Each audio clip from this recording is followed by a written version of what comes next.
Well, unfortunately, once again, we have another point-shaving scandal in the world of college basketball. This time it is 20 players now involved, multiple schools. Once again, is off the heels of what we saw just a few months ago in the professional basketball world. We've seen this trickle in the college basketball world, and once again, we are here again as the government cracking down on yet another scandal. Welcome to Southeast Sports Plus. I'm Gerhard Mathangani, joined by Patrick Walsh. Patrick, we like to start these shows on a more lighter note. However, you have to start where the big news is, especially when it involves so many schools, such a widespread thing, and the fact that the government once again is involved, unfortunately, here in college basketball. Yeah, and I feel like it's at least once a month now that we're starting to talk about this whole scenario with college athletes either being bribed to throw games, to point shave in this scenario, or they just get caught betting on some other games while they're still playing. And this is just another scenario of that. There are the NCAA and other governing bodies have found that more than 27 schools were involved in this point shaving scheme. It's just like it's crazy because it feels like yesterday that we talked about the whole mafia backed poker scheme, right? And then it was goodness, who was it over there in Portland? Chauncey Billups. Chauncey Billups and Damon Jones were all caught up in that and that got higher because that was involving the mafia, which it was involved in that as well. And I initially thought, when I first read this headline, I'll be honest, I initially thought that this had to do a lot with that and with the mafia and whatnot. Yeah. It wasn't. It was actually a point shaving scandal that actually started in the Chinese Basketball Association and then made its way over, unfortunately, to Division I. 4 current athletes are implied in this. It seems that the games that were fixed were not games this year. This probe goes all the way back, I think, to 2022.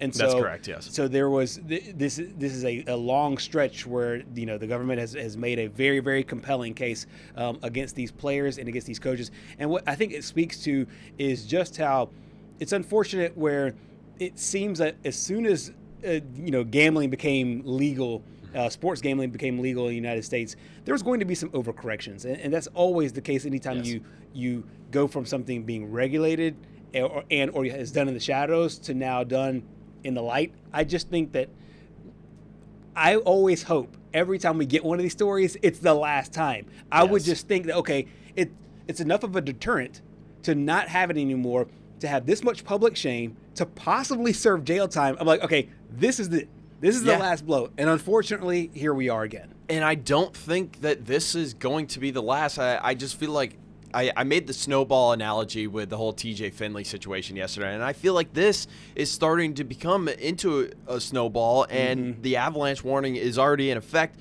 Some of these other schemes outside of the NBA, probably more talking NCAA, or with these mid to low level Division I schools. This is the first scenario where we've really seen a P5 school, albeit DePaul, they're still in the Big East, be involved in this. And let's just let the numbers speak for themselves. So these were some of the bets that were allegedly placed on games. And honestly, here's what I have to say, and I'm sure you probably agree with me. Why in the world would you place a $458,000 bet on Towson to beat UNC A&T and have that not get flagged? I hate to be the rearview mirror person, but the thing is that when you see that bet come through, you have to think, yes, it's an alarming thing, because nobody would put close to $500,000 on those two schools. And it's no disrespect to those two schools, but even if you had the money, and even if you thought it was a guarantee or felt good about the bet or whatever the case is, that right there should have let you know. Yeah.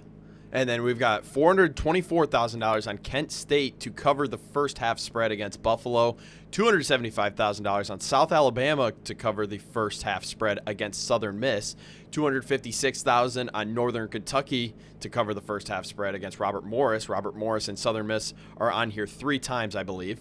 And then $161,000 on Louisiana Lafayette to cover the first half spread. And here is where the Chinese Basketball Association comes in. $168,300 on the Guangdong Southern Tigers to win their game. And now I don't know if it came out which game that it was betted on. Right. I'm not sure if that actually came out. And then someone attempted to go into a casino and place a $50,000 bet on Southern Miss money line against Alabama State. and then keeping it rolling, $30,000 on St. Bonaventure to cover the first half line against LaSalle. Now, keep in mind, the proponents in this situation are the latter teams. It's not the first team. Correct. So this is point shaving. So the second team that you hear on each of these is the ones that are under investigation. And it's just it's unfortunate because you and I both I wouldn't say I avidly sports bet anymore. I place a bet here and there. Sure, yeah. And I feel like all this is doing is, you know how sometimes it takes one bad apple to ruin it for the rest of us. And it feels like that's what's going on here. Yep, and it does. And I think that you get the sense, too, that when you look at the schools that are involved, and I'm going to paint with some broad brushes here. When you look at the schools that are involved, it's not like you said that we have like basically one P4 major school. Right. I think because most of the schools that are on here, most of these players are not getting a lot of NIL money. No. What's the way to guarantee that you can make money and still play your sport, at least temporarily, is to maneuver the gambling lines and or manipulate the gambling lines, especially if you're going to get a cut. And so it's unfortunate. Right. And I think a lot of these players end up making decisions that it scars them forever. I mean, the moment you get caught, you are no longer playing. That's it. You're done. Yeah, and the unfortunate part is I almost feel like some of these players were probably forced against their will to comply because out of fear of retaliation if you say, oh, no, I don't want to do this. Because then you just start to think about how am I going to be affected by this if I say no? Are they going to come hunt me down, so to speak? So that's just the scary part. And these people that prey on these athletes know that too. They basically force them into this situation. That's why I don't think you will ever see the Dukes, the Alabamas, the Auburns to ever, deal with this situation because they have their NIL money, as you mentioned. Yeah. It's these mid-major schools that don't really have the funds to go around for each of these players that get picked on. Yep. Glass half full. Yes. I'm just do a glass half full, big picture. I'm going to just be positive for a second. The good thing about this is the fact that now that gambling has been regulated, we now have a situation where these stories are now being uncovered. Right. Yes. That's under the old team. This would still, because everything was living in the shadows, this would live in the shadows as well. Yep.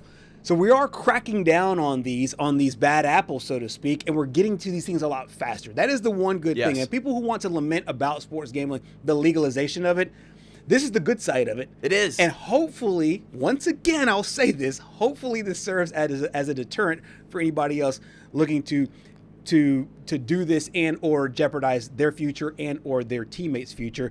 We got a chance to hear from the United States Attorney, David Metcalf from the Eastern District of Pennsylvania. He broke this thing down in a layman's way to find out how they uncovered what they uncovered and the justice that came down today.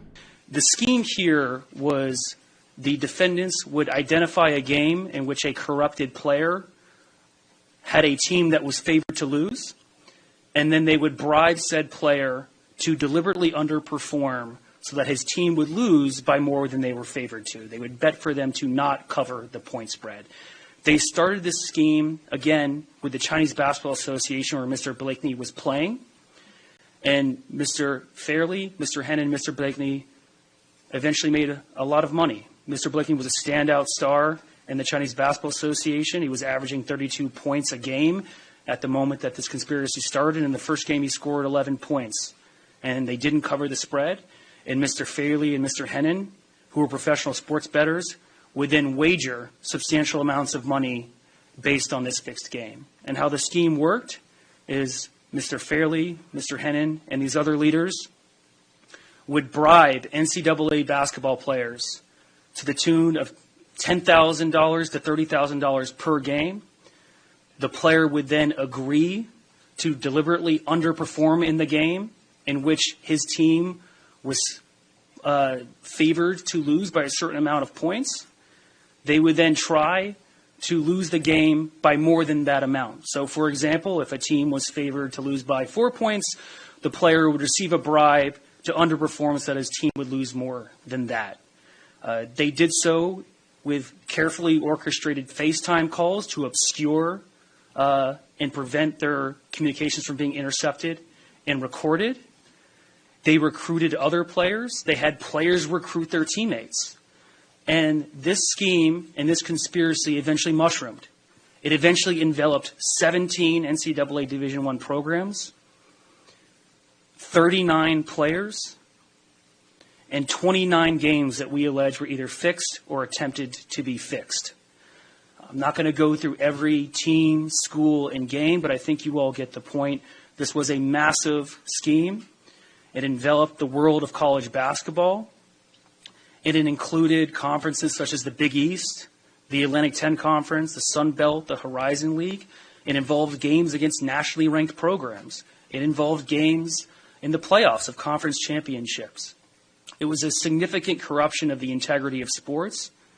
Once a player received a bribe, Mr. Faley and Mr. Hennon would then place substantial amounts of money to the tune of hundreds of thousands of dollars per game to enrich themselves, to the tune of an aggregate loss of millions of dollars in fraudulent sports bets on bribed and fixed games.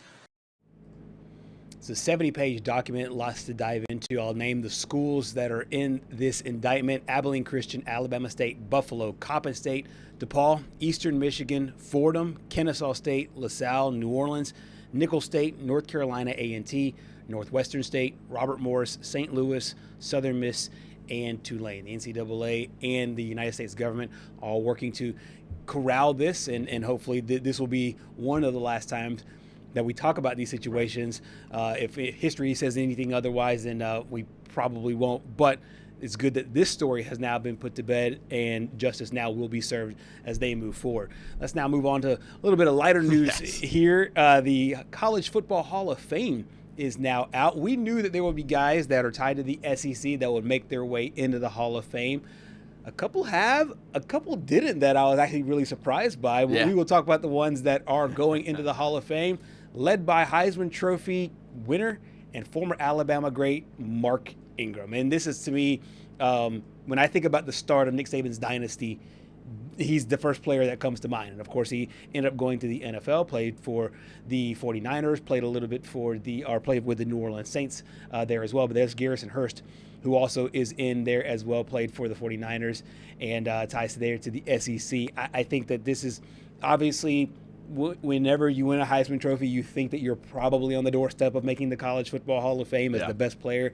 But to me, Mark Ingram just represents so much. And so it's good to see him and Garrison in. Yeah, and I feel like for Mark Ingram, this is a little bit overdue. I mean, this is a guy, as you mentioned, that I signify with the beginning of that Nick Saban dynasty there at Alabama. And when you talk about that 2009 year, I mean, goodness. Led the SEC in rush yards and total touchdowns with 20. He's the 2009 Heisman Trophy winner. He's the first Bama player to win the award, and he was drafted in the first round by New Orleans, a 3-time Pro Bowler. I mean, I don't know. I think this was overdue. In my opinion. Oh, yeah.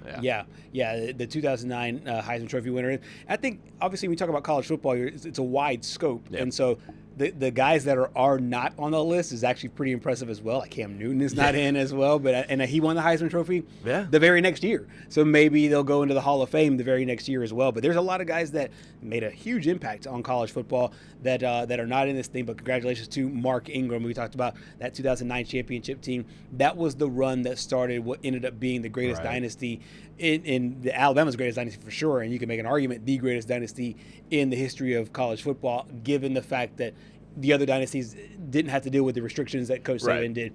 But Mark Ingram, what I remember a little bit about him is the fact that there was the fall camp when he was a freshman, he was a junior, and I think his grandfather had passed away, and Coach Saban let him go to the funeral. He came back, and he was such a leader there on that team. But he helped set the standard. You hear about the standard, the process. They sound boring when you go day to day, but they end up in championships. And Mark Ingram, Julio Jones, guys like that, Greg McElroy, all helped start that. So 2 guys out of the SEC now into the College Football Hall of Fame class of 2026. Keep it right here on Southeast Sports Plus. We head over to Baton Rouge, Louisiana. I'll catch up with Brian Holland coming up next.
Back here on Southeast Sports Plus, we head out to Baton Rouge, Louisiana, where it looked like one of the best games was brewing as LSU was going to win their first SEC game. We have Brian Holland in-house with us. Brian, this is a team that started off 12-1 in the non-conference, still searching for that first conference victory. But my goodness, yesterday, this close, 75-74 against Big Blue Nation there against Kentucky. First of all, what are your thoughts on what transpired, and especially there at the end? You guys are absolutely great in the gaslight game. I mean, with the word choice and everything. One of the greatest games, yeah, except for LSU fans who had an 18-point lead at one point in the first half, and so 16-point lead at halftime. Here's the other stat I said on the broadcast last night. LSU's largest lead was 18. Kentucky's largest lead was 1. Wow. Wow. I mean, wow. How about that? And look, I know Kentucky, they've got some injuries. Deon Thomas Jr., the whole offense runs through the point guard, and he looked like he was – I love point guard play. I mean, you talk about, traditional college basketball teams having one big down there who can dominate the paint, and then having one point guard who can certainly run the whole show. And you just feel like you're in safer hands. Like the Tremont Waters years were especially fun. And it kind of felt like in the conference that Deon Thomas Jr.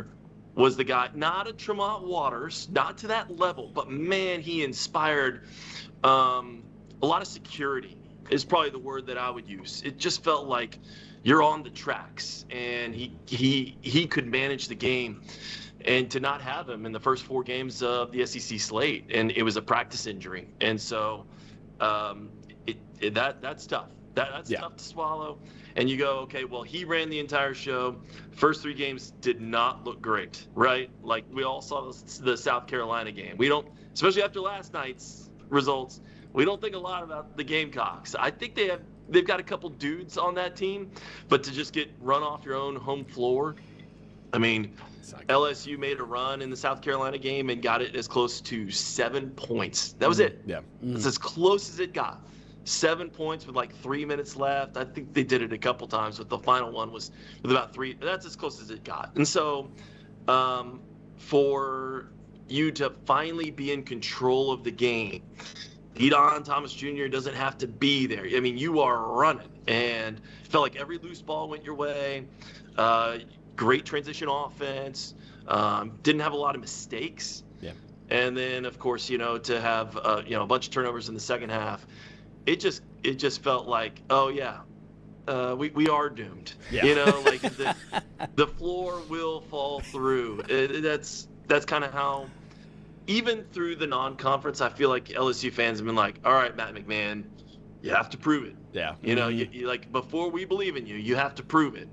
And last night was kind of like one of those final cases where you're like, no, this one's doomed. So, I mean, I feel like in the first few years you could make the case that, he's trying to take over for Will Wade. And it seems like when you take a look at whenever they start building something, when it seems like there's something there, an injury pops up or just something goes awry, do you think that this game was the cherry on top to pretty much doom him?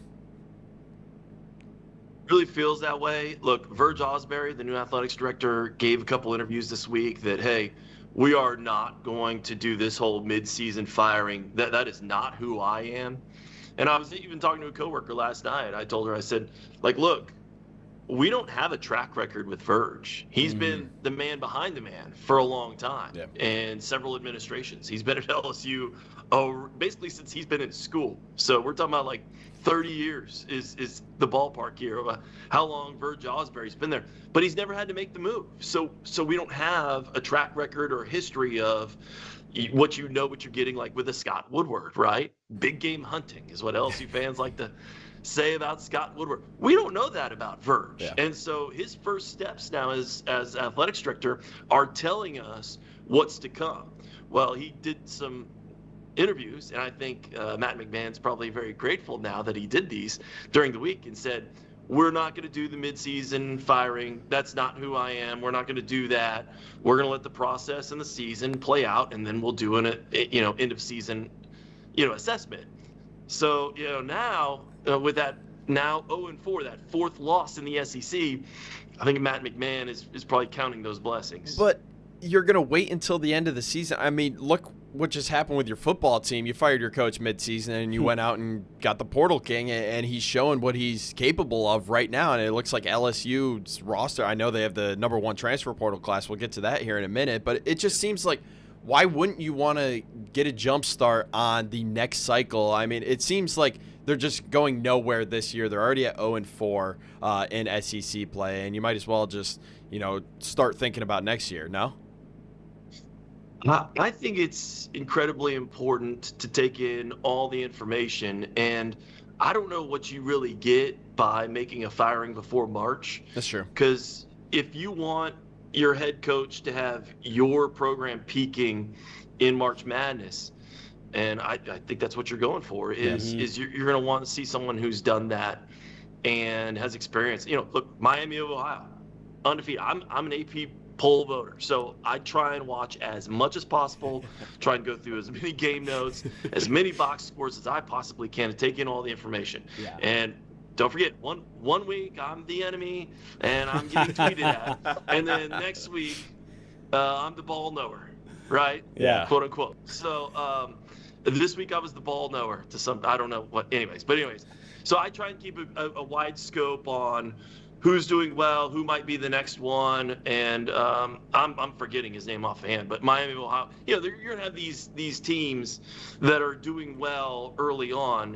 Where does the rubber meet the road? It's usually March, and so, I think you want someone who is a great, we're seeing it in football, like we'll talk about football, right? Great talent evaluator is going to separate some of these front offices. Man, college sports, front offices. I know.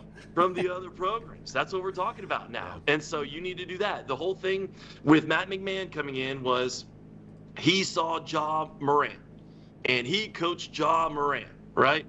Well, that hasn't translated. So, Right. So what's the criteria if you move off of Matt McMahon after the season? This thing really does bottom out. Look, we're only 4 games into the Southeastern Conference slate, so I'm not going to put it past anyone to turn things around. We've seen it before. Kim Mulkey just ranted at one of our reporters literally this week about how she's been able to turn things around, right? And she did. She took down a top 5 Texas team this past weekend. So things can change. Information can change. If I'm the AD, I want every single speck of that information at my fingertips for when I make the ultimate decision. This is the time where coaches really earn their money. When you lose a close game like this, you're struggling for that first win, and you have a message to relay to your team. Coach McMahon did that, at least to the press, after the game. Basically what I just shared there with you, TJ, really proud of the preparation, the response coming off the difficult week we had last week. I thought their performance was a reflection of the way we practiced on Monday and Tuesday. Clearly, there's going to be an emotional toll here that we weren't able to finish the deal, but we have a quick turnaround.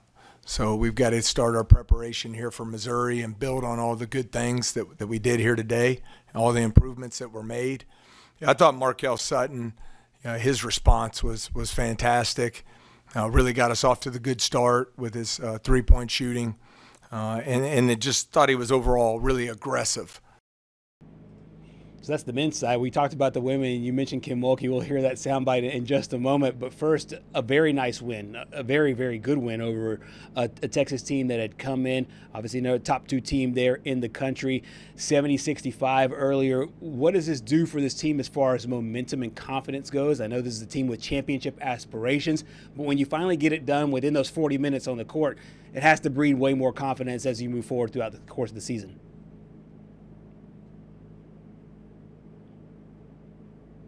Brian, you with us? Yeah, absolutely. It just hadn't felt connected there in the SEC schedule thus far, and to kind of see it all come together. I mean, you guys have been part of teams before where it just, you have to feel kind of, I hate this word, I feel the synergy, and kind of feel how it actually comes together in the moment and in motion. And look, no one's going to dispute LSU's pieces with Kim Mulkey. Okay, she can recruit. and she's got some ballers on that team. You know, who closes? You know, who gets that final rebound? You know, who in what I would consider probably a bad matchup for LSU from how they want to play. You know, how do you connect the points when you're going through a drought? Those are all things that you have to feel, not in practice. Right. They have to happen in a game. And so they finally put it together in a game.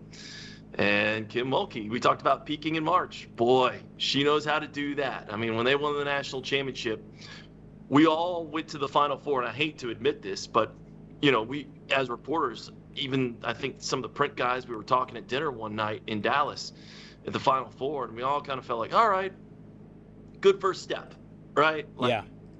They'll win one next year, the next year, you know, and then you see, you know, how it all came together there. And so yeah, kind of wild. I mean, you know, no one expected South Carolina to fall.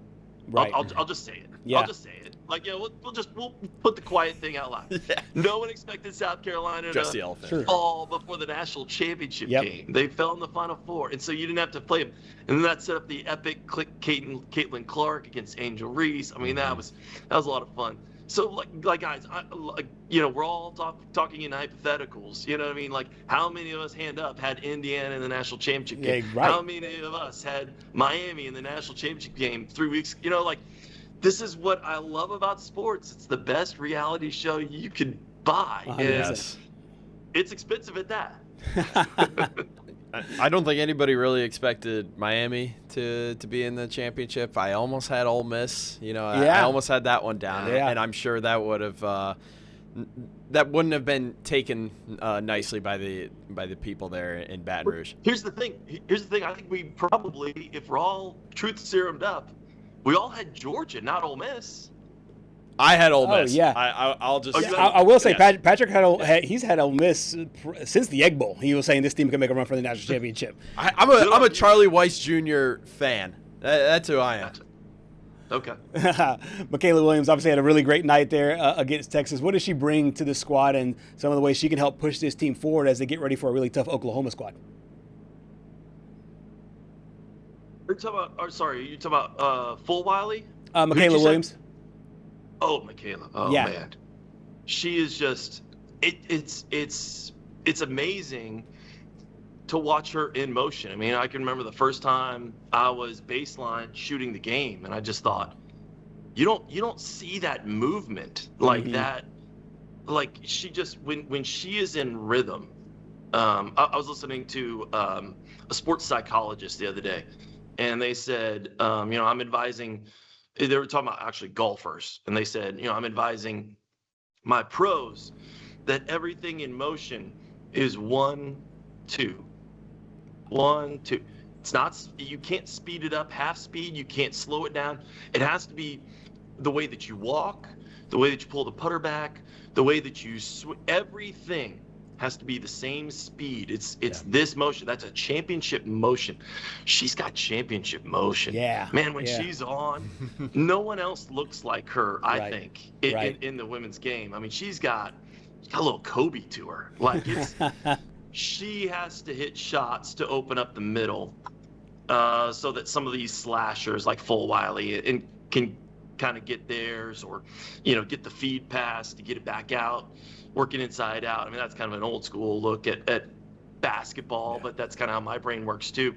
When she's got the shot, it's just like probably every other college basketball team in the country, whether men's or women's. When the shot is working on the inside, just the space, the lines, the sight lines, everything else, the passing lanes, they all open up. One of the big things about this LSU program that I found really interesting is that there's championship aspirations for everybody. It doesn't matter if you're Kim Mulkey, doesn't matter if you're Coach McMahon, but especially in football, and especially with the guy that is now leading this football program in Lane Kiffin. He's a self-appointed portal king. This portal closes in about 24 hours or so, a little over 24 hours. What do you make of his moves so far? I know he's been a little bit handcuffed in a lot of ways, just as far as timing goes. But the last time we talked, there was not a scholarship quarterback there, and then they got a guy that was not necessarily the most coveted player. But then they get the coveted guy in Sam Levitt. What's your overall take of the roster that Coach Kiffin is building within the first couple of weeks there on campus? Yeah, I mean, everyone thought like January 2nd, like fireworks were going to explode from campus. You know what I mean? And then it was like, no. And then so like, we haven't been through this, so we don't know the process, and we haven't. And probably every year is just a little bit different too. But it just felt like, wait, are we gonna be the one left without a chair here? Like, what's going on? Yeah. And you said self-appointed, man. I'm willing to sign on the line. I'm with you. When you get Longstreet to commit, Husan Longstreet, who I think just physically, we were talking about looking different as an athlete. Like, he spins it different. That dude has an arm. I mean, you talk about talent. I'm seeing number 4 quarterback in the high school. Who are the 3 above him? Like, this kid. I believe it was Underwood and like someone else. Yeah. Gotta be. Yeah, it's gotta be right. Underwood, right? Yeah. So, I mean, it just, I don't want to use the term alien, but man, and then he gets out and runs, and the release, it just looks different. You got that guy to come over from a Lincoln Riley administration and offense. You got him to come over and basically be like, hey, Sam Levitt, the Arizona State transfer, just for those uninitiated. He's already signed on, but he's probably not going to have spring ball. Can you throw to our wide receivers in spring ball? Like, what is that pitch? Right. Like, so, and look, I know he's got 4 years of eligibility left. Right. So you basically, I'm thinking, this is just me trying to piece it together. I have no inside information on what the actual I was not a fly in the room, just so you know.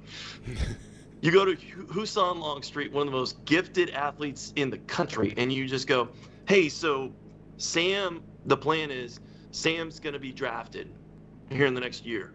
Have a full year to be the BMOC. The most popular guy on campus is always the backup quarterback, right? Yep. Be the big man on campus, walk around, we'll give you a few mil here, a few mil there. And then you are fully prepared in my you-know-what offense. That's even better than Lincoln Riley. How? But it is.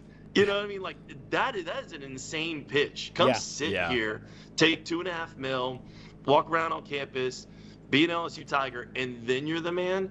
Like, that's not how quarterbacks these days think, guys. Right. Like, they all think that they were the best guy on campus of any campus across the country yesterday. And I just don't. That's how quarterbacks think. I just don't understand how he was able to pull this one off, because according to the reports, the whole reason why he left USC was because he wanted to play. He didn't want to sit. So that just makes this whole scenario even crazier. But you brought up Sam Levitt, and he is presumably going to be the starter. Obviously, the story coming out about how Kiffin went up to Knoxville, basically said, no, you're coming back here, and then just took him back with him. But I know there are some concerns about his foot injury. If Levitt were to go down, is it going to be Husan Longstreet, or is Landon Clark going to be that number 2?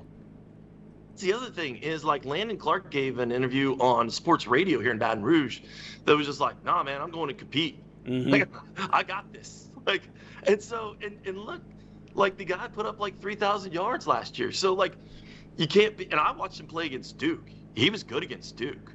I watched this dude throw an 80-yard pass in the air. Yeah. And he's a dual threat too.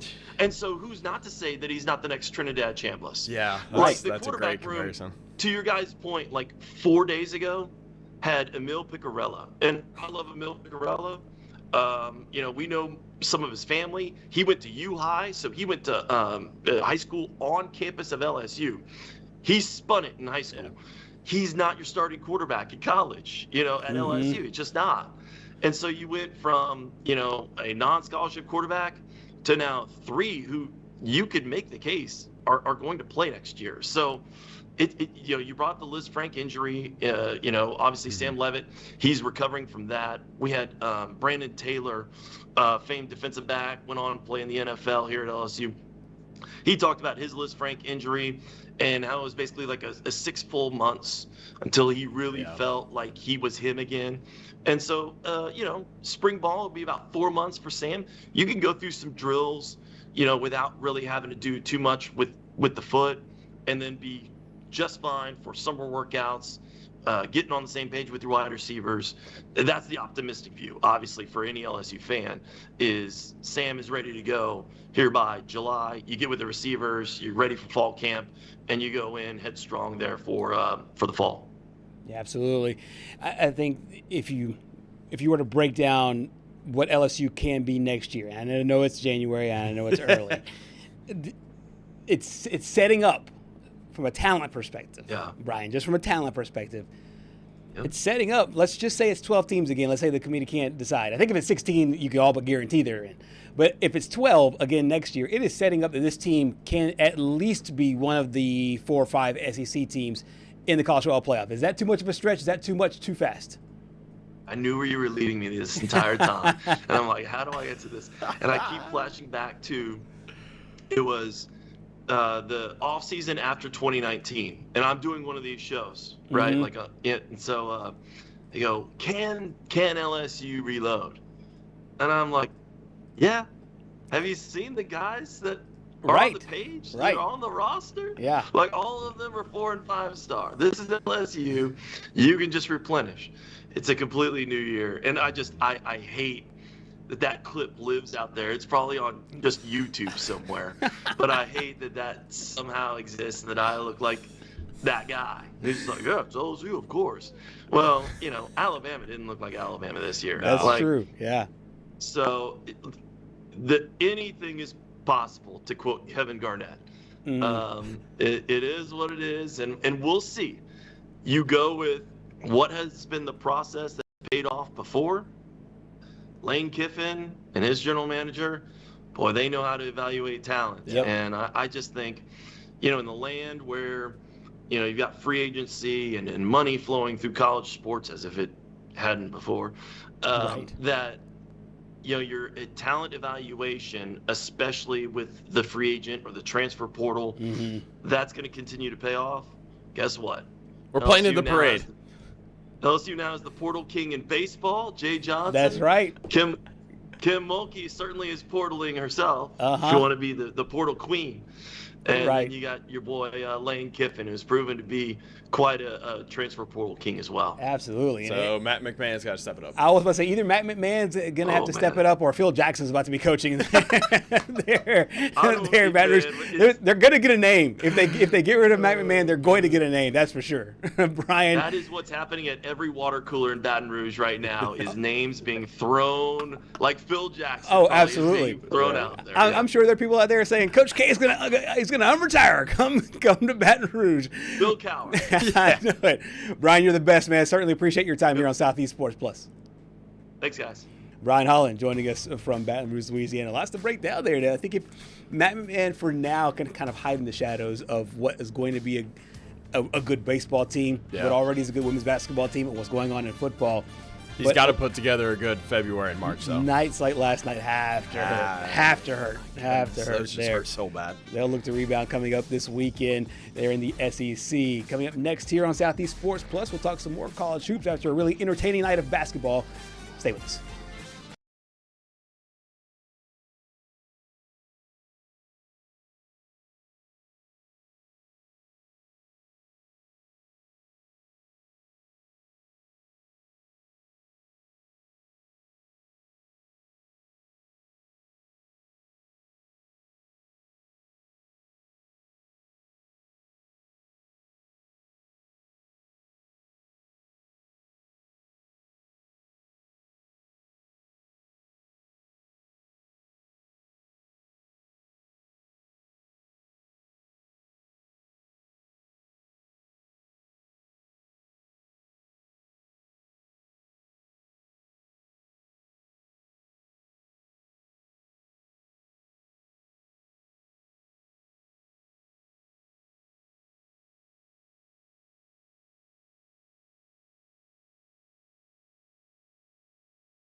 And welcome back here to Southeast Sports Plus. And I'll just preface this with this.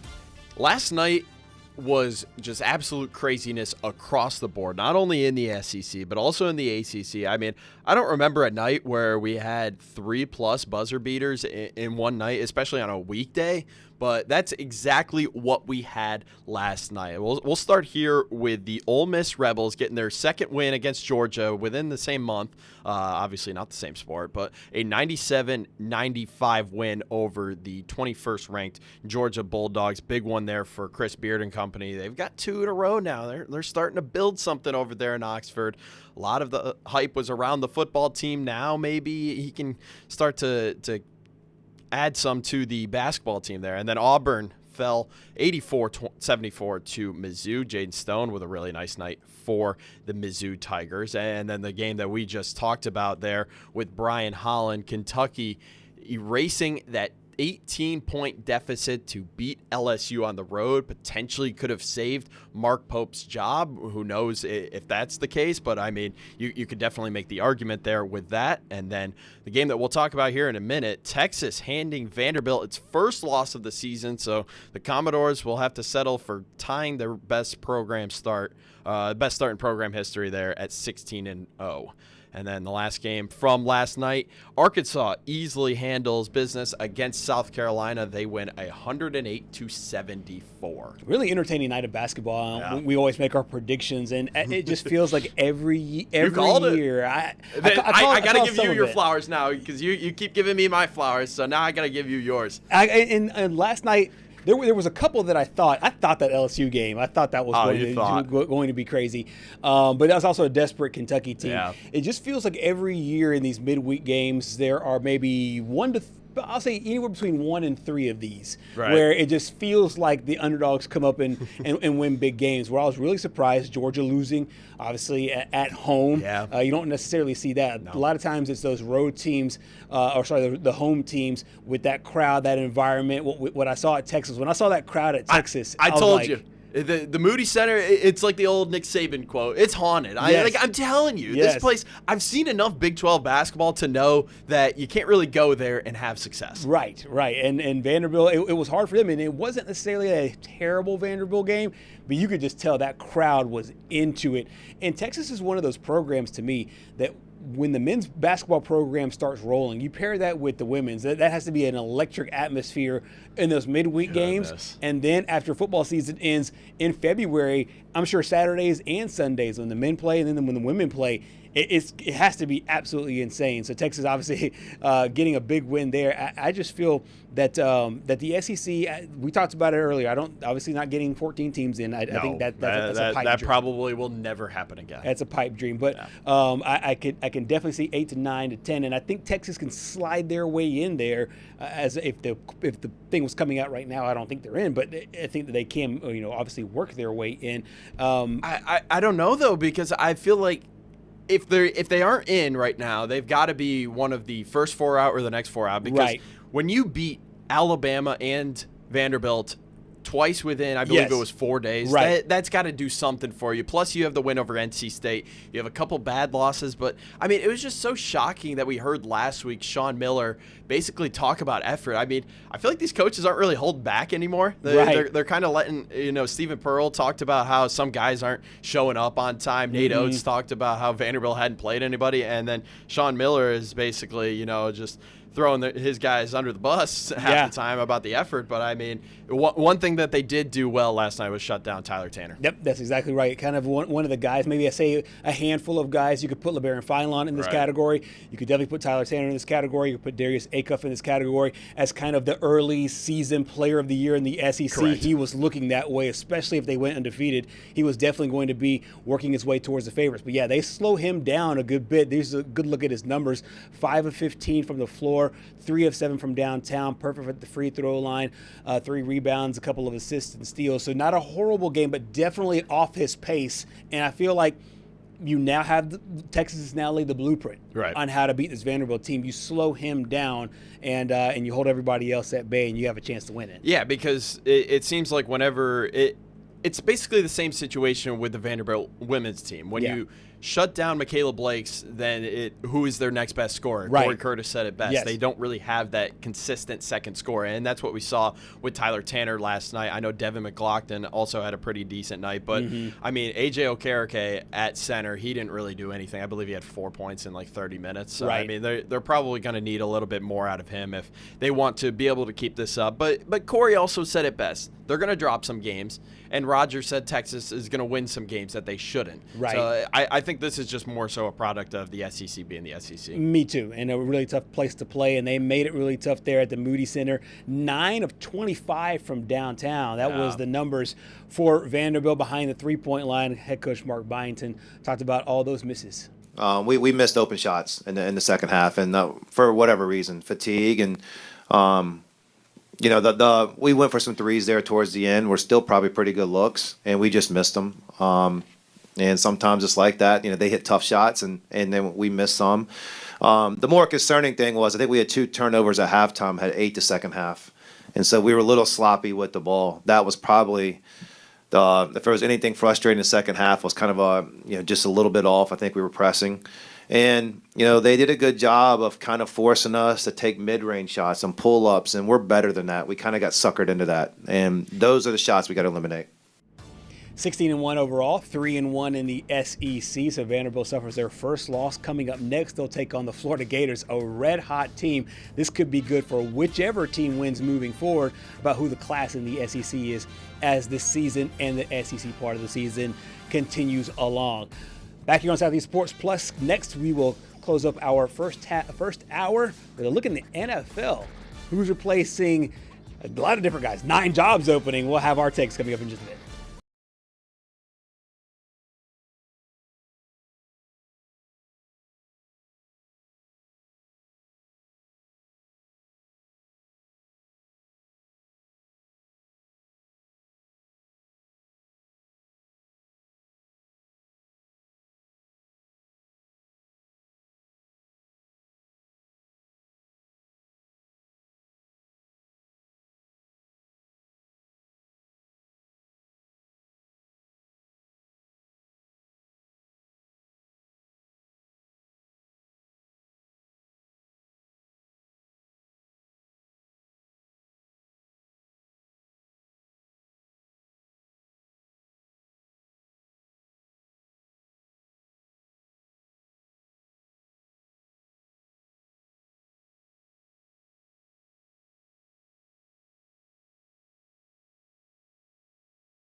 It has been a whirlwind time in the NFL, not just the playoffs, but also in the coaching carousel. There are 9 jobs that were open at one point. One has seemingly been sealed. We will talk about that in our next hour. However, the Pittsburgh Steelers parting ways with Mike Tomlin, officially saying that Mike Tomlin stepping down as the head coach. I think that if you're all reading between the tea leaves, you kind of know what happened there in Pittsburgh. 201 wins, the most there in franchise history for the first time in more than 5 decades.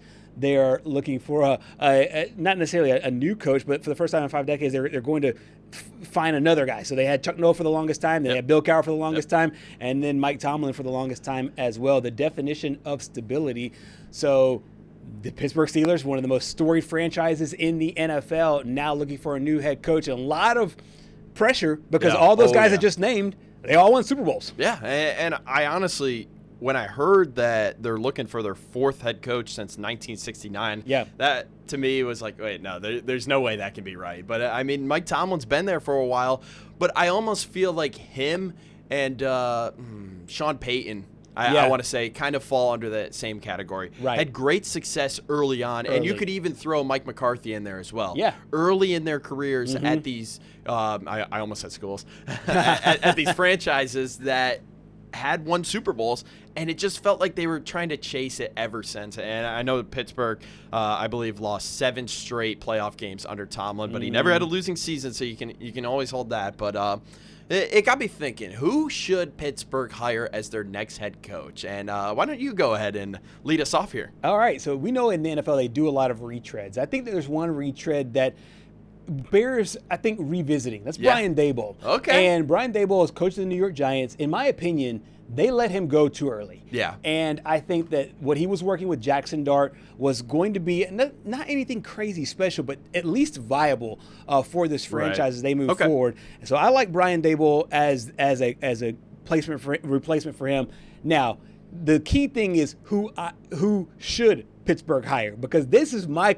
If I'm talking to the Mara family, I'm like, hey, this is who you, not the Mara family, sorry, the Rooney family. Correct. I say, this is who you should hire. Hire the guy that I think works well with quarterbacks. You're going to have a quarterback vacancy because it looks like Aaron Rodgers was tied with Mike Tomlin. Yeah. I just don't think that Aaron Rodgers is coming back to the NFL period, but if he does, not with the Pittsburgh Steelers. So I think that you could start with a new quarterback, whether you get one out of the draft or you trade for one in free agency. And I think that getting Brian Daboll, who's kind of a quarterback whisperer, so to speak, would be the move for them. I like Daboll. I don't think it's going to happen, though. Yeah, I don't think it's going to happen because I feel like this is just something that we tried it with New York. It didn't work out. He's a better offensive coordinator than anything. So I think if he does get a role, he'll either be a college head coach at some point or he's going to go to an offensive coordinator role. Mm-hmm. Who I think Pittsburgh should hire is Kevin Stefanski, because this is the most logical candidate for me. He's a two-time coach of the year. That's right. Over there in Cleveland. And a lot of people are like, well, he was the coach of the Browns. Well, if you take a look at the Browns, they're basically on the same level as the Giants right now. And that's where we're going to go to next on the top of the second hour. That organization is such a dumpster fire, and they were dealt a tough hand dealing with the whole Deshaun Watson situation. And now I believe Deshaun Watson has the largest contract in the NFL right now, at least for cap hit wise. Right. Pretty close to $80 million a year. Yeah, I think it's 80 mil for the next 2 years. It's over 100 mil total, but you're right, against the cap, it is the highest for next year. And it just seemed like under Tomlin, you hit a wall. You were plateauing, and then you were starting to come back down. He still found a way to get you into the playoffs, but it wasn't truly sustainable for the upcoming few years. And now you're going to have to find a guy, as you mentioned. I'm pretty sure Aaron Rodgers is done, because the main reason why Aaron Rodgers came to Pittsburgh was because of Mike Tomlin. So now I think you get Kevin Stefanski. You find your quarterback out of the draft, which could be a little bit interesting, because do you actually find your quarterback out of this year's class, or do you wait till next year's, which could be one of those once-in-a-decade quarterback rooms? I mean, that class next year is deep. Yes. So do you roll out Mason Rudolph this year and kind of just chalk this one up as a lost season? Maybe, refine the, I don't want to say defense because they were the most expensive defense, but maybe do you go out and get a wide receiver here or a running back or something, and then get your quarterback next year? I think so. I think you can kick the can down the road at least one more year to be able to get your quarterback. But if not, guys like Malik Willis had a good run. So I don't know if you go get him. You go get like a Mac Jones, a guy like that, and you trade for those guys. Right. Those are the questions I worried about. But no, you're right. The issues in Cleveland were not on Kevin Stefanski. That was on management, Andrew Berry and company. Hour number 2 of Southeast Sports Plus continues after the break. Stay with us.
In our neck of the woods, sports is tradition.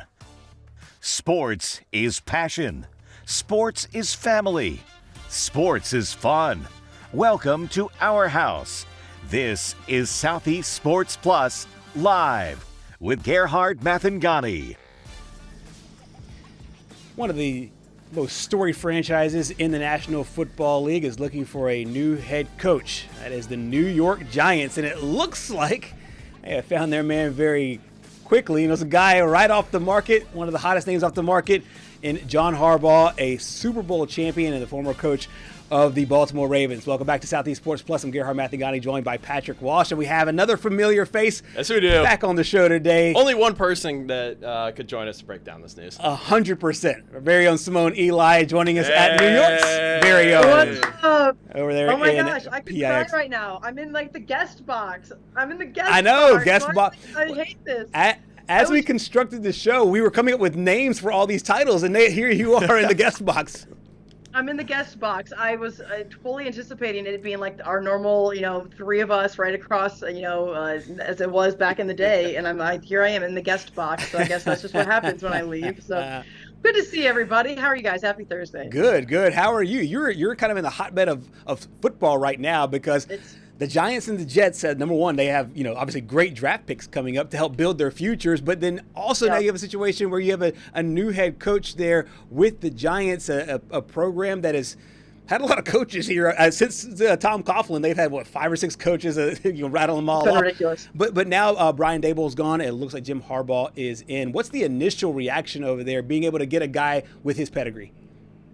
Yeah, the initial reaction is complete elation. Everybody in this entire franchise, anyone that cheers for this team, everyone in this city, unless you're a Jets fan, is thrilled over the fact that John Harbaugh spent yesterday here in New York, or in New Jersey, I should say, technically, and then went out to a nice restaurant and was here late into the night. And then that resulted, of course, in the Adam Schefter breaking the news at about 11:45 last night that, John Harbaugh and the Giants are finalizing a deal. And when it comes to how big of a deal this is to this franchise, I don't think it can be overstated. I think that not only is this an A+ hire, it's a home run hire. We're talking about a guy who spent 18 years with the Ravens, and we just don't see it happen anymore. I think that we just saw obviously the top Mike Tomlin news. I think he was there for 19 years with the Steelers, and you look at the resume right there, guys, that he's a proven winner. He's got that CEO disciplinary type mentality. And you need that right now because you have a lot of young and raw talent, but this franchise needs somebody who's going to dial it in when it comes to what's happening behind the scenes, and hopefully that will result to wins on the field as well. The report that came out last night was that he was set to go back to Baltimore, and then the Titans were going to go up and take a meeting or have a meeting with him. What do you think got it over the top to have this deal in place? I know there were some logistical things, I believe some monetary things that needed to be worked out between him and the Giants, but it seems like all signs are leading to him being there at MetLife Stadium. What do you think got this over the top? Yeah, I think he came here and realized that the sun is always out and it's really warm in New York, and he was like, I want to live here. So, You're funny. No, clearly that was not it. I can tell you that's definitely not it. No, I think that how Gerhard kind of introed this entire thing is that this is, the Giants are the Giants, right? And I haven't been in New York City for a long time, but I figured out really quickly that this is a franchise that people just respect the hell out of. And I think that alone just made the Giants the front runner, given the fact that there's 9 openings in the league right now. Obviously, it's like unprecedented to see like a third of the NFL have head coaching openings. And a lot of this, we were talking to several different beat reporters who say, okay, they're, folks are so quick to fire their coach right now in the league because they're seeing, the Vrabels of the world go out and have this 1-year turnaround and this crazy stuff that makes Gerhard happy. But that's kind of a one-off. You know it. And, look, I should be reading our group chat, although we'd have a lot of things blurred out and taken out. But I think that you either want the young hot hire, right? The up and comer, or you want the guy who's going to be the steady, the constant. Right. And you get like John Harbaugh, and that's what he is. He's the steady, he's the constant. Obviously he'll bring in Todd Monken, who's been with him for quite some time. Obviously has an SEC tie with his time there in Georgia for some time, and the more SEC ties. And you see what Jackson Dart brings to the table. And I know that you guys will probably bring that up as a talking point, so I don't want to just run the entire show. You want to just go ahead and talk about it now? Let's go ahead and do it. I mean, and here's the deal. I mean, you guys can talk about this as much as I can. I mean, when you look at, Cam Skadabu, who's kind of a mess behind the scenes, but listen, I am too, and everyone deals with me. It's fine. And then you got a Jackson Dart.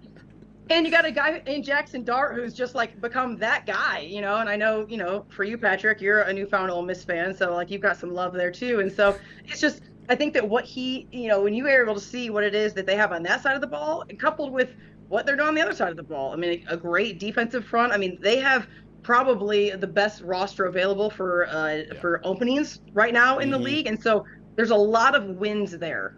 MetLife Stadium, not a win, but there's a lot of wins there. Right. So I think there's just a lot of things that check the box for John Harbaugh. And I feel like from an NFL fan perspective, the Giants just needed somebody to stabilize the whole organization because as Gerhard talked about, there's been 6 head coaches, albeit 2 interim head coaches, since Tom Coughlin retired. And it's just, to me, the Giants have been kind of like the Jets and the Mets for the last few years where they're basically the laughing stock. But I think John Harbaugh can be that guy that brings the culture back to New York. Now, I also did hear something about a potential photo shoot with Jackson Dart. Did you hear anything about that? Do you have anything you could say? Well, listen, I think that all of us are sitting here waiting to see the next shoe to drop. What's the next picture? What is the next something to come out? I mean, the latest photo shoot that I've seen from Jackson Dart was when he hard launched his girlfriend a couple days ago. That was a big deal. She's actually an Alabama grad.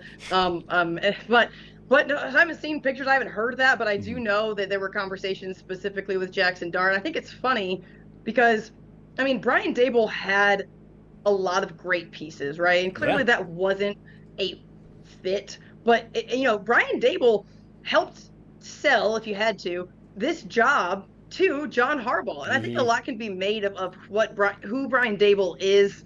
Obviously, I had a chance to cover him when he was the offensive coordinator there with Coach Saban at Alabama, and anyone that's a coordinator at Alabama with Coach Saban, the finger was going to be pointed at them for not doing this or that. But I just think it speaks a lot to who he is, to be kind of pouring back into the franchise, so to speak, and helping sell Harbaugh if he needed to be sold on it to come here. And a lot of people did that. Yeah. Eli Manning was involved. There's a lot that kind of just, went full court press on not wanting him to leave New Jersey without a deal being made. I'll ask you to speak for John Harbaugh on this one, because this is something that I think about, and I want to know if other people think about it. So I want to know if you think that John Harbaugh is thinking what I'm about to say.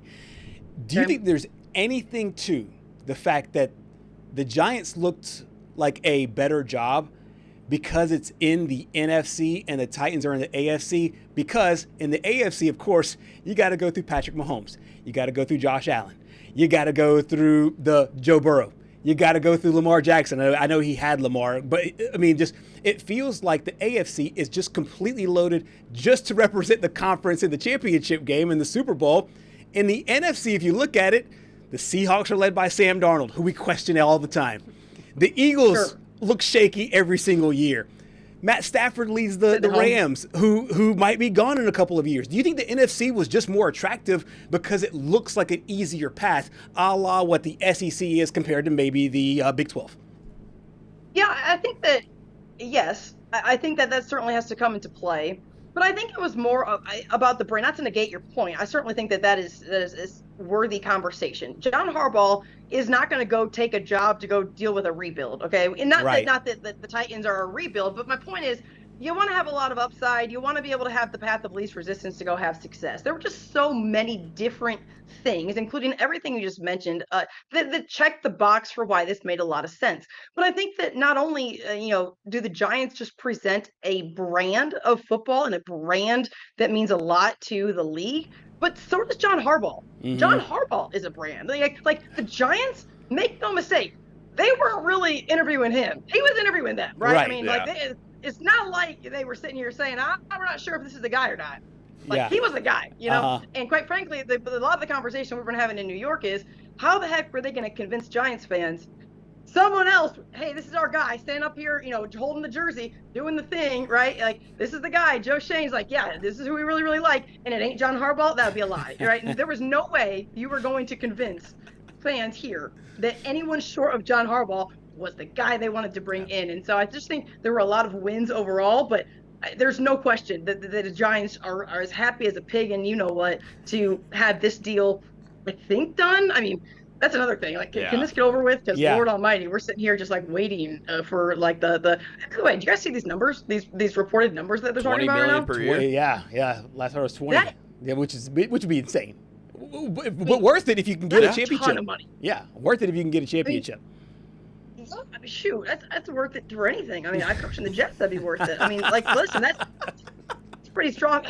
$100 million over 5 years. I mean, dang, that's crazy. I mean, they sent the private jet to go pick him up and say, hey, like, please come here. It's not like, he had to like come in, through somewhere in through LaGuardia or something. Like, they were like, hey, we're gonna come get you, no problem. And from what I had heard, Harbaugh was not going to go to any other facility. Mm-hmm. He might have gone and done the flirty thing with other people, but a lot of people were going to come to him. Yeah. He was coming here. I just think that from the onset, this was probably the move. Absolutely. So lots of exciting things to cover as far as football goes with the Giants. We'll see what the Jets do in April with their draft. The one downside about not having you in our building and talking with you, we don't get to know your daily life. From day to day, I know you've been inundated with work, but give us. That's a great picture in the background, by the way. Exactly. Give us the full Simone experience here. I know you dove right in Major League Baseball, the hot stove league, and the Mets making moves, really not really. Hey, they're trying to get Kyle Tucker. The Giants, obviously, work-wise, non-work-wise, we want to know all the things that you would tell us if you were sitting right here about what's going on. We'd tell you that the ability to get Starbucks quicker, faster, the amount of locations is much greater. I mean, in our lobby, all I got to do is take an elevator down to the first floor, and Starbucks is right there. And so, one, that's probably not good. Like, next time I actually go get a checkup, they're going to say something about my caffeine intake, I'm sure, because it is definitely taking off since I've been here. So that is all. Brown shaken sugar espresso, with oat milk. It's got oat milk, and it's got to be separated. Is that still the order? The oat milk. It's got to do what? With the oat milk, does it still have to be separated? The dark and the light. Of course, it has to be separated. Okay, yeah, I knew it. The extra shot. Light oat milk, yes. You guys already know. But they're really, really good in New York. I'm telling you, I think they make so many because there's so many dang people here. So they're just really, really good at making it. No offense to the Starbucks there in Mobile. Though they shut down the one by the station. Yeah, I know. Yeah, they shut down your normal one. Ridiculous. You'll remember that. When you lose 50% of your clientele with one person, I mean, you got to shut it down. It's funny because that actually got shut down while I was on vacation. So I swear, I think like they realized after 3 days, you know what? She owns this entire place. They went through their profit and loss. They're like, we can't sustain 90 days if she leaves us. Yes, listen. You always told me, Gerhard, supply and demand, right? Exactly. Demand left. Listen, we need one less location entirely. It's been amazing, you guys. It really has. I miss the heck out of you. I cannot wait. Cannot tell you how excited I am to come back to Mobile in just a few days, it seems like. And I'll be there for a week for the entire Senior Bowl coverage all week, going to the game and then get shipped off to the Super Bowl. But I'm just excited to be there. Jesse and I, of course, our general manager, we already have a tee time. So we're going to be playing some golf, which is great because it's really, really cold here. But the day is wild. It's snowing on Sunday. Here, where? Here? Here. I know. There? Here. Yeah. It's going to be cold. Yeah. Well, I'll believe that when I see it, number one, and nothing could compare to last That's year when where- Gerhard and I risked our lives Yeah, we driving did. back from Atlanta the day after the national championship game, and that was absolutely That was nuts. epic. And It was nuts. yeah, you'll have to bring up that video of the Dolly Parton and that thing that I got ridiculed for. It was historic. Maybe care. It was historic. But it's been a while, you guys. The just to be sitting here talking, I'm not sure. Gerhard's had a smirk on his face every time I talk about anything in the NFL, and I think that for him, I don't know if you guys feel this way, but it is very unnatural to talk about anything other than college sports, because that has become my lifeblood. So regularly understanding what's going on in professional sports here is kind of funny. I just hope you guys are proud. I know. Yes. Look at me. Here I am. I am so doing proud. the thing. I'm You're so proud. learning the things. Okay, so hopefully baseball. That's a whole nother animal. Hopefully at some point I can talk to you about, the Mets doing something decent. Kyle Tucker, are they gonna make it happen? Hey, it's supposed to happen today. We're on Kyle Tucker watch right now, so It's supposed to happen today. Unfortunately, so I hate to see him leave Chicago, but we'll be all right. Yeah, you got Bregman. You're fine. you guys used to have all of these conversations where you talked a bunch of crap to each other, and now I can better understand them as I Yes! understand Yes, there we professional go. sports better every day. So Senior this is Bowl gonna week, be- we were talking nothing but baseball. I love it. we're going to Baumhauer's or something. Like, we're going to drink. No, it's a fine I'm talking establishment. sports with you guys. I've got way more to talk about with you guys that has nothing to do with work, that is much more pressing topics of conversation. Oh, I cannot wait. I expect our conversation to not be about work when I see you. So. I cannot wait for it. Any last words as you depart? Yeah, actually, I thought you were going to wrap this, and I was going to say I had something to say. I'm just really proud of you guys. I know that you guys have been short-staffed and obviously looking to fill a spot on the staff there, but I'm just really proud of you guys for keeping this thing rolling and just being, the benchmark of what CTV and across our company should look like. And obviously, I'm really proud of just what we were able to start and what you guys are, not only continuing but making better every day. And so I miss you guys a lot and can't wait to be there. Feelings Miss mutual, you. and this wouldn't be possible without you. And we love you all the same, and can't wait to see you. Can't wait to see you next week. Can't wait, guys. All right, have a good day. Have You a good too. rest of the show. Simone Eli joining us from New York's very own PIX over there in New York City. I'll tell you what, and I'm a Patriots fan. We lost to the Giants twice in the Super Bowl. Yes, you did. There are fewer teams that have where that fan base really, really comes out. I think the only one I can kind of compare it to is maybe the Pittsburgh Steelers. When they're successful, that city is on absolute fire. Philadelphia's probably another one. Philadelphia, that city for is sure. absolutely they on grease fire. all the poles. They have to. I mean, Exactly. that place is just absolutely insane. I know. So, New York, the Giants getting the top name in the college football or the pro football coaching vacancy, a free market agency, so to speak. They get their pick. The Giants, their Jets are getting their pick early in the draft. So New York can make a lot of noise over the next few months. We'll have Simone Eli to break it down with you next week at the Senior Bowl. Coming up next year on Southeast Sports Plus, we will talk some basketball and so much more. Stay with us.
Back here on Southeast Sports Plus, diving back into the college basketball world. Big Blue Nation is a team that had a lot of expectations coming into the year, had the preseason player of the year, fell short of them early on. We talked with our friend Colby Wilson early about some of those struggles. She is back on now. And Colby, this is a team that probably had the most entertaining game last night, a 1-point win in Baton Rouge over an LSU team desperate for their first win. Before we dive into the macro about what this means for the program and for Mark Pope and everything else, just break down what you saw last night, to the comeback and the floater, so to speak, to win it.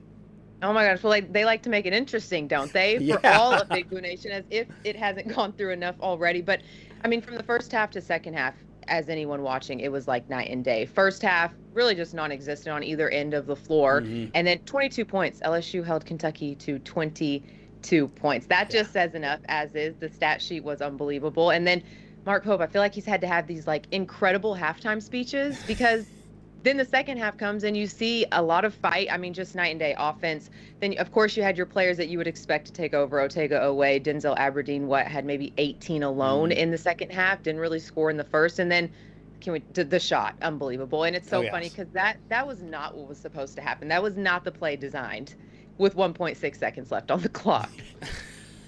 So, I mean, we talked about Otega earlier in the year and how he was preseason player of the year. He wasn't really playing up to that standard at that point. Do you think he's starting to find his groove here as Kentucky starts to move along in this season? Absolutely. He is now being the go-to guy that people were expecting to see a lot earlier on. Did it take him longer than what people wanted? Absolutely. But now in these SEC games, I think it's been 4 games in a row where he's been in double digits, leading scorer. So I think now it's to the point where BBN, the staff, is like, okay, if we know one guy's going to show up, it's going to be Otega Oweh. And I mean, confidence is everything as an athlete. And I think he's certainly starting to feel that at the right moment where it's not been easy for this team. Right. For Coach Mark Pope, it feels like I feel like when he was hired, I mean, it was just this exuberance high of like, hey, love him, he's great. Then last year's tournament run, amazing. And then this year is back and forth. I know college football fans football in SEC, basketball in Big Blue Nation can be way up and down. What was the temperature for Mark Pope heading into that game? Because I think from the outside looking in, a lot of people maybe want to take it to the extremes. I don't know how extreme it was, but how much pressure did he relieve of himself being able to pick up that win there in Baton Rouge? Oh, it's extreme. You hit the nail on the head. This fan base is unlike any fan base. I've been around a lot, and this one is unreal. I mean, you lose a game, they want you fired. You win a game, you're good. And that's just it. And it's just not the expectation. And I think people are happy with the win, but they're still not pleased with this team because they're like, this is just not the expectation. This is not Kentucky basketball, even with the game winner. So, it's not great for Mark Pope. I would even say with the win, did he his job? I don't even know. He has to keep winning. But you could tell he felt relief because he is a guy not of much emotion in terms of what he shows on the floor. If someone makes a big dunk or something like that, you really don't see a lot from him. Right. But the second Malachi nailed that shot, his hands just flew up in the air. You do not see that from Mark Pope very often. So I think the sense of relief he felt, because I mean, LSU was 0-3 in conference play. Losing to that, it was unacceptable. So I think he certainly feels a sigh of relief and is very thankful for Malachi Marino, like we talked about before we started. Absolutely. Well, moments after that moment that you just demonstrated with the hands up in the air, he met the media after the game, after the win. Here's Coach Pope. Well, these guys are not going to go away, and that's an incredibly comforting feeling as a coach, and I think it's something that BBN can be really proud of, is they got a group of guys that's not going away. Like I said, we're far from a perfect product. We have so much growth to do. We got to get way better, but these guys are not going away, and that's fun. I think that's a fun place to live, and it gives you a lot of confidence moving forward that we can continue to grow, and they're just not gonna relent, which is a gift as a coach to have a group like that. So the heat is off for now. Ellipses, for now, being able to get that win. Let's flip over to the women's side here. This is a stacked SEC with so many great teams at the top. But this Kentucky team, right there in the mix. They're at 3-1. What do you make here of the women's team so far this year? Yeah, I mean, they were obviously come in with a lot of expectation because, of course, you had Georgia Amore and they did a lot of successful things last season. And so you come in thinking, okay, what do you do without the head of its snake? Georgia Amore is no longer here. She's obviously a one-of-a-kind basketball player. But the way this team has come together and played extremely well in critical, huge moments against big-time teams has been pretty incredible. And talking to Toni Morgan, who's now the point guard leading this team, she just says that they play their style of basketball. Whatever that is, that's what they stick to, and don't really spend too much time worrying about the other opponent. But I mean, going on the road to Baton Rouge, taking down LSU, and then coming home and getting a win against number 5 Oklahoma, who is a very experienced, talented, physical team. I don't think Kenny Brooks can ask for much more at this point in the season. Do you think that this team do you think this team are contenders this year? Truly. I do. Truly. I really do. I think they have what it takes. I mean, first of all, you got to have a point guard. They have that in Toni Morgan. They have shooters. And then you arguably might have one of the best centers in the country in Clara Strack down there. So when you have all the pieces that are playing well and know how to play well together, and then you have a head coach who knows what he's doing, his team loves them, vice versa, I think you can easily be contenders when that's the direction you're going in. Colby, correct me if I'm wrong. Basketball was your sport, right? Or was it volleyball? Or I think you played both in high school, correct? Two people go for it was actually soccer. Surprisingly, soccer. Most people are shocked, Okay. because yes, with my height, they're like basketball, volleyball. I'm like, neither actually. Well, I didn't know if you were friends with any of the members of the basketball team, and maybe just what this point of the season, the grind of it, because you play a midweek game, then you play a weekend game, and then you're back on the midweek and the weekend. From whether it's your knowledge covering teams and or any friends that have gone through this point of the season, what is this like, especially here early when you still have so many more games left to go and you're kind of in the middle of that grind? What is that like energetically? Yeah, I mean, all in all, I feel like it's just a mindset that because there's only so much that you can feel sorry for yourself, or I'm tired, or we just had a game, we just played number 5 Oklahoma, and now we play Florida on Thursday. All those things, because it's like everyone else in the country is doing the same thing. So that you can only have that excuse for so long. So I think at the end of the day, like, great teams just have a mindset to know this is the job, and if we want to be great, if we want to win championships, national championships, that just can't even be a discussion. And as far as this Kentucky team on the women's side, it certainly feels like that. I don't even think that's a question in terms of kind of the brunt of the season that they're in a very tough conference, as we all know. Right. The transfer portal closes tomorrow, and I think a lot of people have been turning their heads about what's going on there in Lexington. And listen, I think it obviously all starts with the quarterback, and they were able to get their guy in Minchie, but they've been able to stack some pieces there. What do you make so far of what Will Stein's been able to do in the very short time he's been there? I mean, it's incredible. I just said on air last night, like, I truly do believe recruiting is just a talent that you have to have, because there's so many factors now that go into it, especially with NIL. But at the same time, when he came here, he said, yes, it has to do with money. I came from Oregon. He knows what money looks like. But he was like, really, it's all about the relationships. And I think for a young guy that's put a great staff together, that knows how to win, he has been incredible in such short days. He actually posted a video. Well, UK Football posted the video. He had bags under his eyes that everyone was talking about. But you can just tell, like, he just loves the grind. And clearly it's showing on paper, because the elite talent that he's brought in so far is extremely impressive. Obviously, Kentucky isn't the only team heading into next year with a coach entering their first year of the program. You talk about Lane Kiffin, you talk about Pete Golding as well, just a few to name. But when you take a look at this schedule next year, you host Alabama, you go to Texas A&M, you go to South Carolina, you go to Oklahoma. I mean, you go to Tennessee. All of these teams looking for that rebound year. Some of these teams that were on the bottom of the SEC really think that they could make that jump back up. What makes Kentucky different from some of those other teams trying to make the leap? I mean, again, I think it's all just with the way NIL is. It can happen to anyone. Like when we've talked about Vanderbilt on here before, you would have never expected 6-7 years ago that Vanderbilt was going to be the football team, but also the athletic department that they've just created and all. You would never expect that. And so I think you go into each year, and it really can be anyone's year. If you put together a culture, I mean, talk about Indiana. Right. No one expects that. And it's not like they have the best of the best talent. They didn't have the unbelievable budget of NIL, but they have a group of guys that work well together, that have created a culture.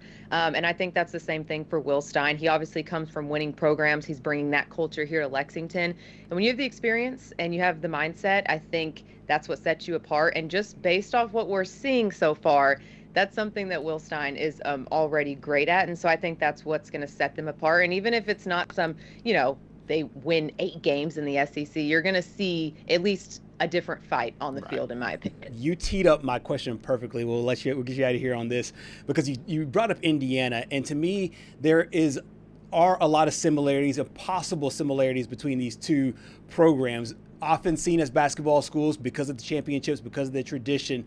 We've seen what Indiana's been able to do from a commitment standpoint to football. It looks like Kentucky's following suit.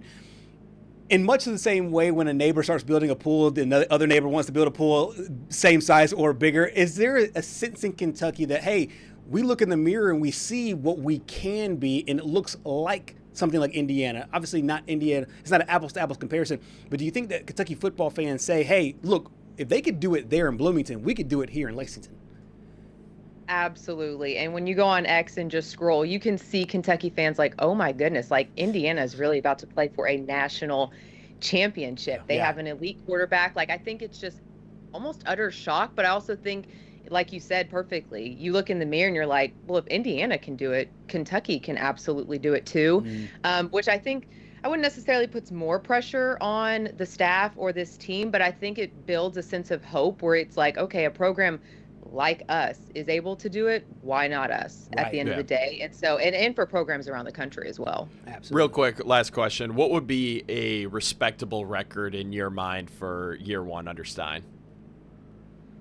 Oh, I think I'm sometimes so bad with like predicting records, but I think at least getting 6 wins. Again, we've talked about Kentucky football. You get to a bowl game and you beat Louisville, you are good. You're good. But I think that expectation might be heightened a little bit more now that you have a new coach, all this talent coming in. But I'm going to at least 6 wins. I don't know if that will all come in the SEC. I'm taking a look at the schedule right now. It's going to be tough. But I think if you put together the non-conference and maybe let's see. There are a few. A&M, South Carolina. I think I'm going to say at least 3 SEC wins. Okay. At least. Okay. 3 SEC wins. You go bowling, get 6 wins. That's a good start to me. I think they play South next year too. Fan. Yeah, that's right. They play South Alabama. It was right here in our neck of the woods. Colby, always so good to have you on. Yes. And thank you so much for your time here. And we will see you down the road. Thank you so much for having me. It's always a blast. Absolutely.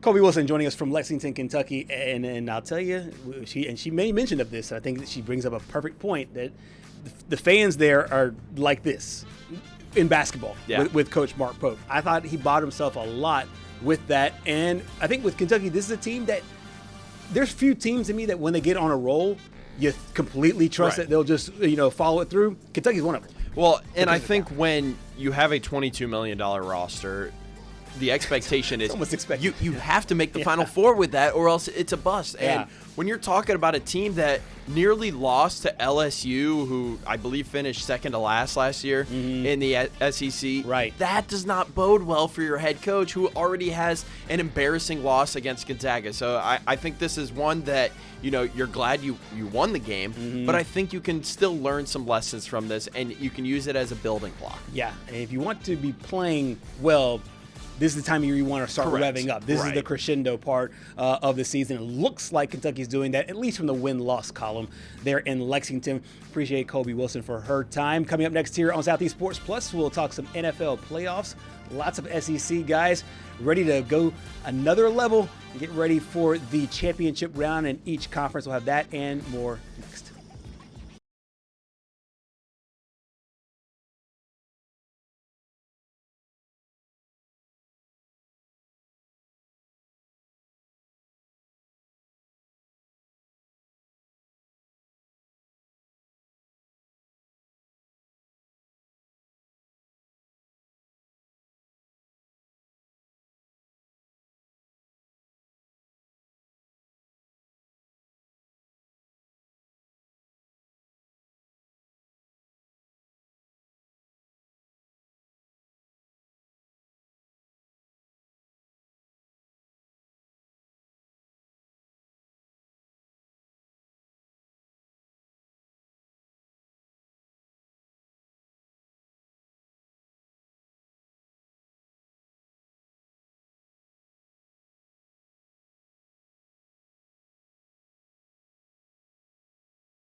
NFL playoffs resume this weekend with the divisional round. We will see the top seeds in both conferences on the field for the first time in this postseason.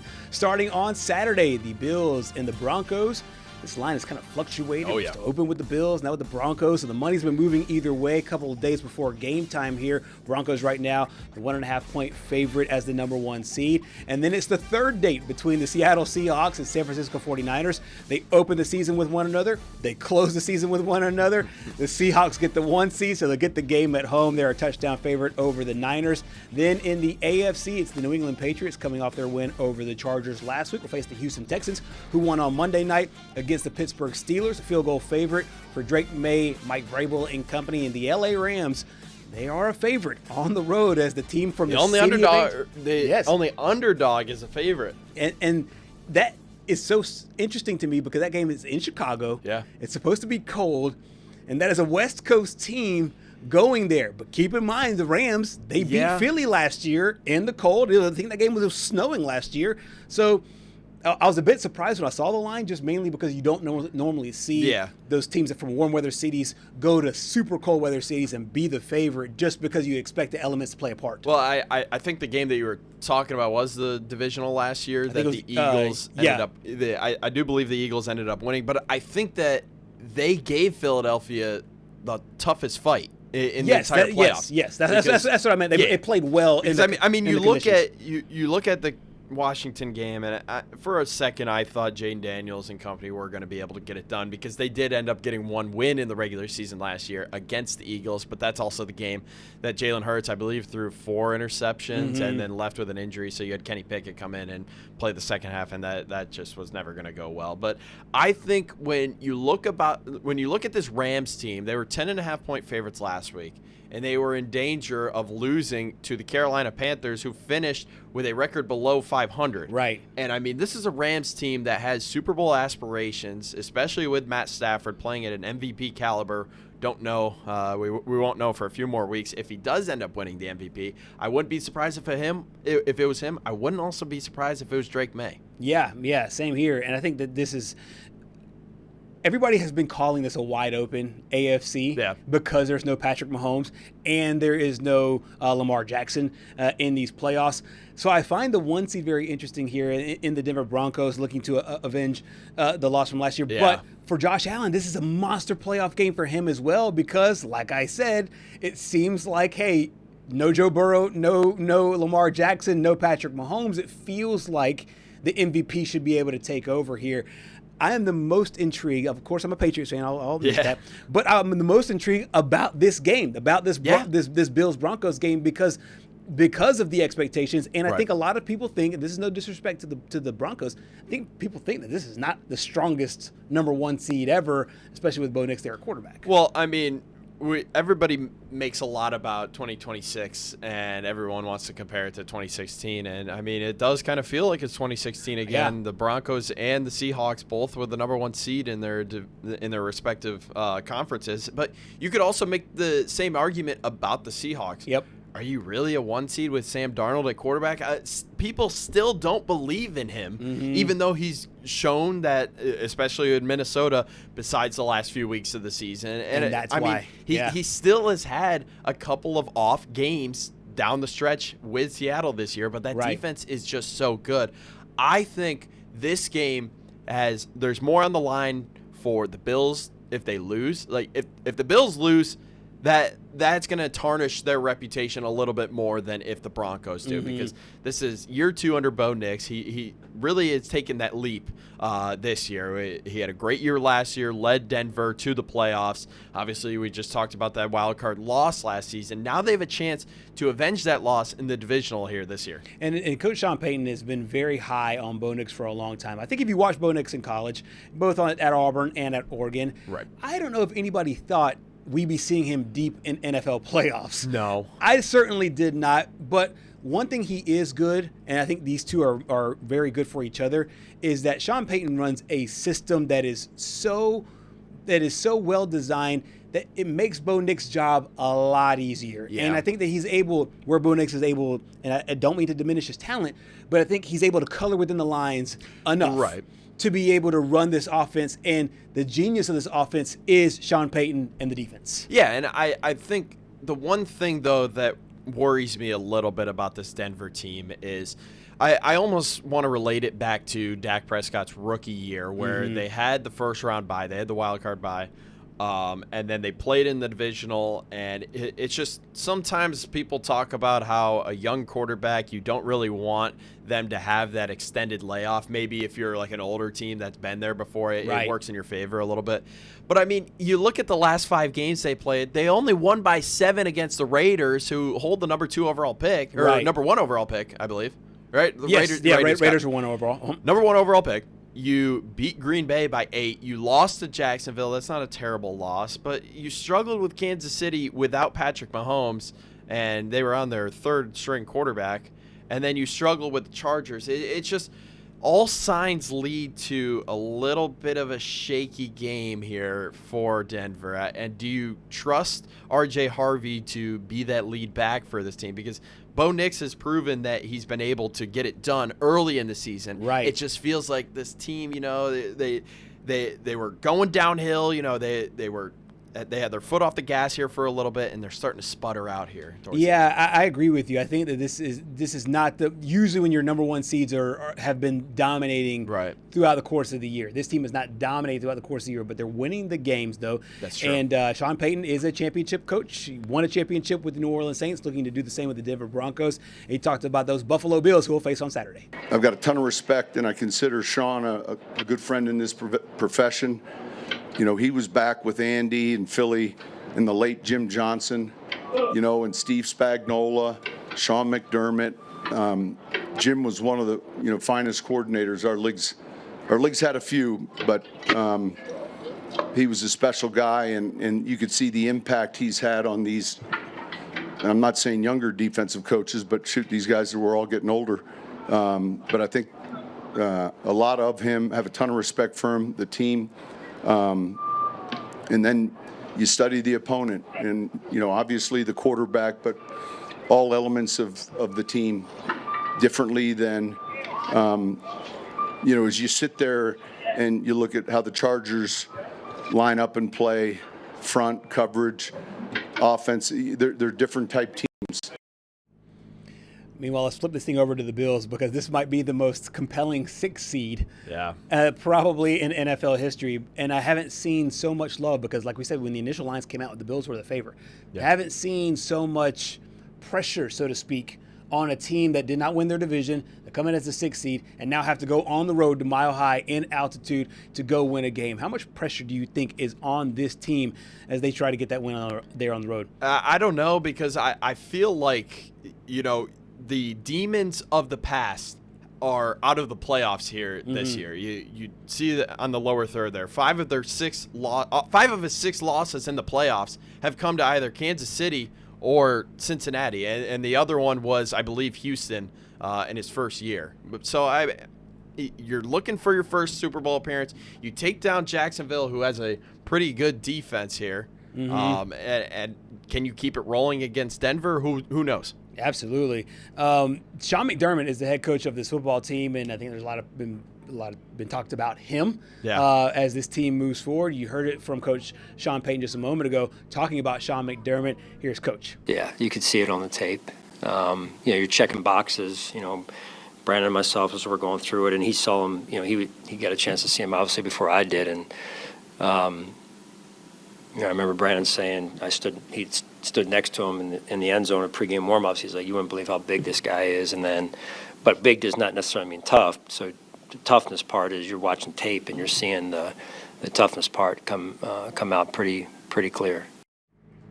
So I mean, you gotta have this wondering, because I just talked about how Buffalo, they've lost to Kansas City a few times. It seems like, Patrick Mahomes, he always loses to Josh Allen in the regular season. But when you flip it forward towards the playoffs, that's when it seems like, Patrick Mahomes is able to get it done. So, I mean, you don't have him anymore. And then you also don't have Joe Burrow, who, I mean, again, like the Chiefs, are able to, or like the Chiefs, they lose in the regular season to the Bills.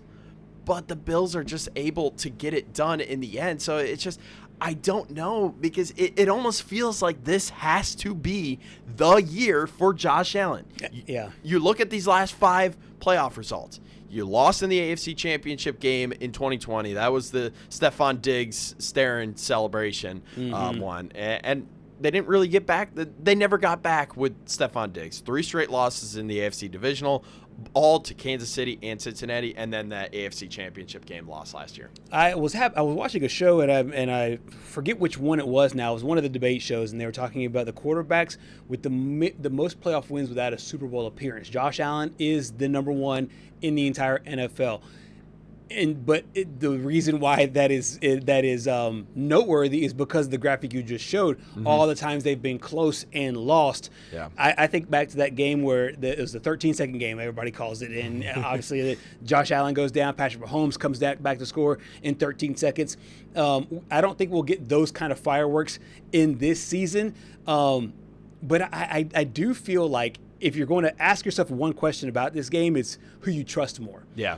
And it's a good question because while I do trust Josh Allen, there's parts of me that says, hey, this is the best defense that he'll probably face all year. I mean, Patrick Surtain and this crew is so good. Yeah. Does he have to put on the cape? Can they count on James Cook? Like, how much will he have to do on Saturday in order to come up with the upset win? The only thing is, like, I would almost argue that Jacksonville had a better defense. I mean, when That's you true. look at it Yeah. down the stretch, the Yeah. last half of the season, by the stats, they had the best defense in the NFL. But the thing is, when I looked at that game, and when I was watching it, and I went back and watched the tape again, Josh Allen took a beating in that game. I mean, he got roughed up. He put his body on the line, but he's good to go here this week. But it's one of those things where it's like, okay, you like to see Josh Allen put his body on the line, but how sustainable is that? Right. And it's not like he's getting old by any means. No, he's still in the middle of his prime. Yeah, it's just still. I've seen Tony Romo's career get cut short by a few injuries, and it feels like when Josh Allen puts his body on the line, it's just one bad mistake, one bad tackle, and you're out for what could be a few months, but then this injury could end up lingering later and later into the career. I think I trust Josh Allen just a little bit more, though, just because he's beaten this team last year. They had a pretty, I think I want to say 70% of the defensive players were there last year. Right. Again, it was at home. The Buffalo Bills finished undefeated at home, but it's still, I almost feel like you have to trust Josh Allen because he's been here before. He's done this for so many years. Right. And the only teams he can't do it against aren't in the playoffs. Exactly. All those teams are now out. It is worth noting that Denver has one home loss. That one home loss is to the Jacksonville Jaguars. Yeah. Buffalo just beat them last week. So you can make an argument. And when it was people two will say, touchdowns, too, that they lost by. Right, exactly. So I think that the path is open for Josh Allen to be able to make the Super Bowl and get this team back into the Super Bowl. I have to go through your Patriots. They will have to go through the Patriots, and they'll have to be on the road the entire time as well. Have to go, obviously went to Jacksonville, have to go to Denver, and then they'll have to go to New England if that's the way that it shakes out. Or even if the Texans, if the Texans win, they'll have that game at home. No. That game will be in Houston. Yep. Because Houston's the 5 and Buffalo Who is you the got? 6. In this game, And I score. have been back and forth. I think I got Buffalo. What's the score? Close. 24-21. I'm going to make a bold prediction here. And this is kind of like the heat check for me right now. Okay, I like it. Buffalo wins this game. Mm-hmm. Josh Allen has a nice game. They win 34-21. They score 34 in that defense. Because Khalil Shakir has a Gabe Davis against Chiefs type game where he just goes crazy. Just goes insane. Yeah. Keon Coleman hasn't been the guy that they thought he was going to be. We talked about Auburn and some of these other SEC men's basketball teams needing a leader to step up. Keon Coleman's late to some things. He just hasn't been that. Khalil Shakir over 130 receiving yards. I've got him on my my fantasy, Nice. my playoff fantasy. So I'm hoping for that. But I've been on a heater. Sometimes, you just got to go for the knockout punch here. Yeah, and you'll certainly do so, and especially if that hits, because you have been on a roll here in college basketball. We'll try to keep that roll going with some picks coming up here. We will close up our Thursday edition of Southeast Sports Plus in a moment. Stay with us.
We never lost confidence.